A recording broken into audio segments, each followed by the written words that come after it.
nga 7 Oktoba 1997 Uganda yafiirwa omu ku bannaddiini abaali abatutumufu ennyo ku lukalu lwa Afrika n'ensi yonna.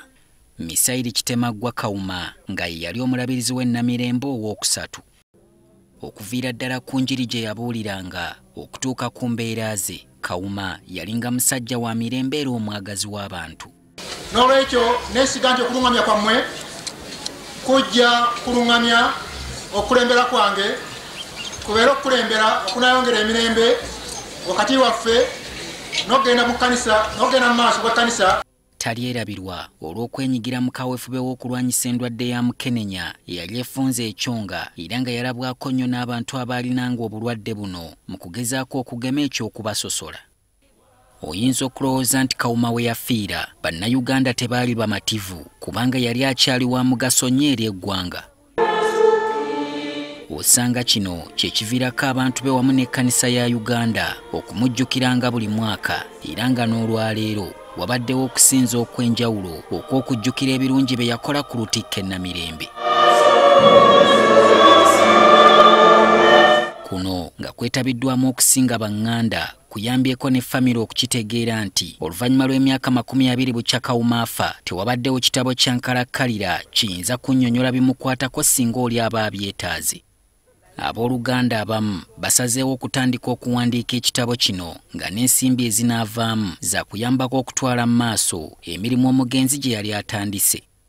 When we publish this book, the proceeds from the book shall go towards the causes that Tata Bishop Kauma loved and championed, and that Mama and the family have continued to support.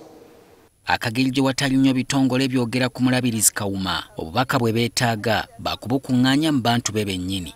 We invite anyone with any story, any comments, anything he wishes that we should publish about Tata, telling their story, their experience with him. Aboogezi ab'enjawulo mu kusinza bajjukidde omugenzi ng'omusajja eyali ajjudde okwagala. Mu bano n'omulabirizi w'e Namirembe aliko kityo oluwalira mwasinzidde okutegeeza ng'okukolako n'omugenzi bwe kwalinga okulagulwa gy'ali nti naye olunaku lulituuka n'atuulako mu ntebe y'obulabirizi. Bishop yanjagala n'agamba nti okuva kaakati ojja kutambula nange, ojja kukola nga chaplain era n'ebiseera ebimu ojja kuvuganga emmotoka era ndowooza mwandabako nga nvugako ku gundi ku mmotoka eyo. N'olwekyo omuggo nali nagukwatako dda naye mu budde buli nga ngukwatira ani mulabirizi. Abandi bategeezezza nti Kawuma ono yasinkanako Pulezidenti Museveni mu nsiko okumutegeeza ebiruma abantu be nga kati beewuunya bigambo ki bye yandimugambye mu kaseera nga kano eggwanga lye kayitamu. Naye bwe baatuuka eyo nga bavuze bayise yonna gye bayise ne basisinkana Museveni. Olaba omusajja omuvumo twebuuza ku olwo nti naye oba singa Bishop Kawuma waali oba ng'ate Museveni yali mukwano gwe oba yandibadde amugamba kikaakati.